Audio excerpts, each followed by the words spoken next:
Saya ingin menjelaskan kepada Anda, pemirsa yang mungkin masih bingung bagaimana cara kerja vaksin.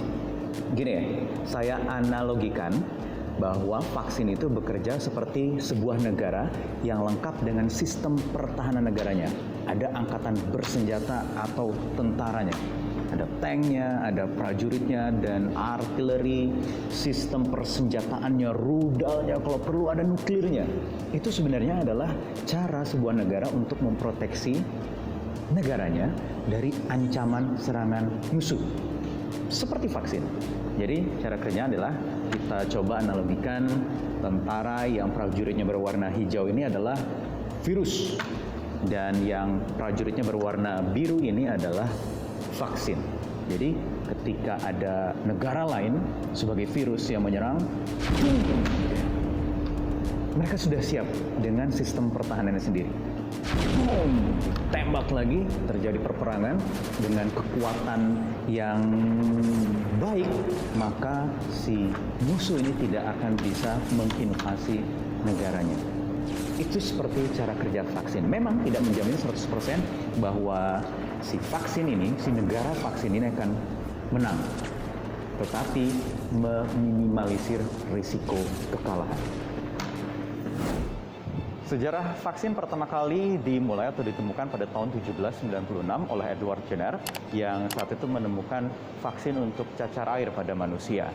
Kemudian, hampir 100 tahun kemudian, atau pada tahun 1885, Louis Pasteur menemukan vaksin dengan menggunakan teknologi yang sudah semakin modern untuk antraks dan juga sejumlah penyakit lainnya yang disebabkan oleh virus. Kemudian, teknologi semakin mutakhir. Di tahun 1930-an ke atas, semakin mudah ditemukan vaksin untuk berbagai macam virus atau penyakit. Ada TBC, polio, dan lain sebagainya di Indonesia.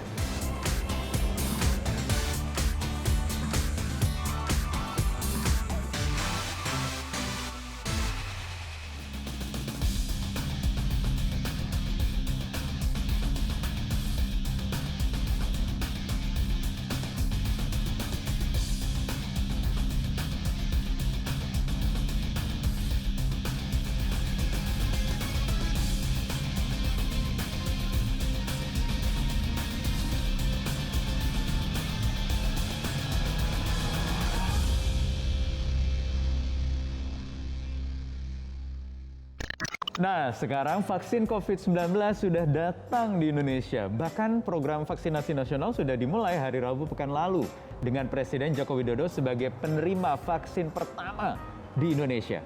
Tetapi masih banyak nih sebenarnya perdebatan yang mengemuka di tengah-tengah masyarakat, di netizen yang terhormat seperti Anda mungkin pemirsa. Dan kami 15 Minutes mencoba merangkumnya. Paling tidak ada 6 pertanyaan besar yang akan coba kami jawab satu persatu. Yang pertama, soal efikasi 65,3% yang lebih rendah dibandingkan negara lain yang juga menggelar uji klinis COVID-19, yaitu vaksin Sinovac ini, seperti Turki. Tapi apakah benar ini kemudian tidak manjur dan tidak bisa memberikan proteksi yang berlebih terhadap orang yang menerima vaksin tersebut? Gini deh, yang jelas angka 65,3% itu sudah lebih tinggi dari standar WHO, yaitu 50% untuk diberikan izin penggunaan darurat. Jangankan 65,3%, 51% pun juga sudah aman ketimbang tidak sama sekali memberikan perlindungan, ya nggak? Ya, jadi efikasi itu bahasa gampangnya adalah kemanjuran.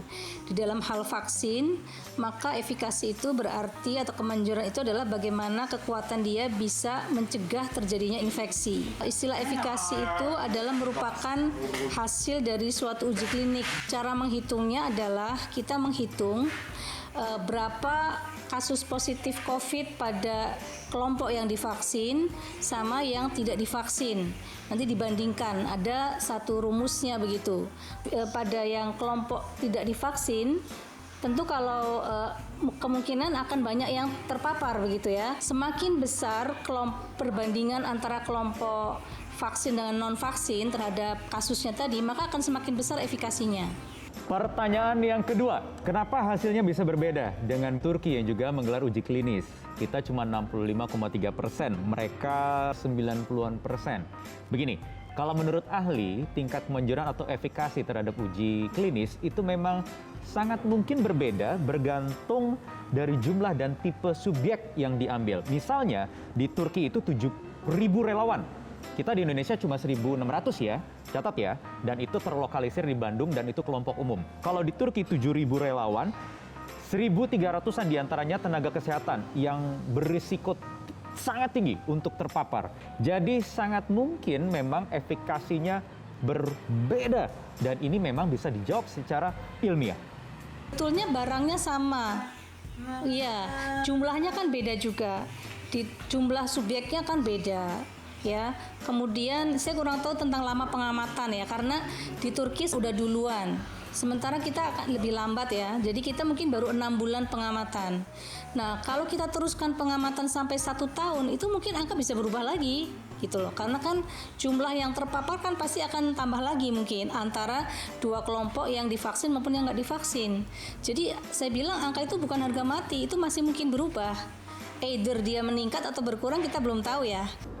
Pertanyaan yang ketiga, aman atau tidak ini digunakan? Begini, yang saya bisa bantu adalah vaksin ini ya. Vaksin ini bukan obat. Vaksin ini tidak menjamin 100% Anda tidak akan terpapar COVID-19 setelah disuntik. Tetapi ini akan memberikan perlindungan, proteksi, meminimalisir tingkat paparan ketimbang kita tidak disuntik. Jadi seharusnya memang ya aman. Efikasi dan keamanan adalah hal yang berbeda. Keamanan adalah terkait dengan berapa banyak efek yang tidak diinginkan yang terjadi ketika dipaparin vaksin. Dan faktanya adalah ternyata yang dilaporkan memang sangat sedikit efek-efek yang tidak diinginkan itu. Misalnya ya ada sakit di tempat suntikan, kemudian mungkin ada demam, ada mungkin lelah seperti itu. Yang itu jumlahnya sangat sedikit dan itu sifatnya reversible begitu. Sehingga artinya dari segi keamanan itu aman. Itu hal yang berbeda dengan efikasi.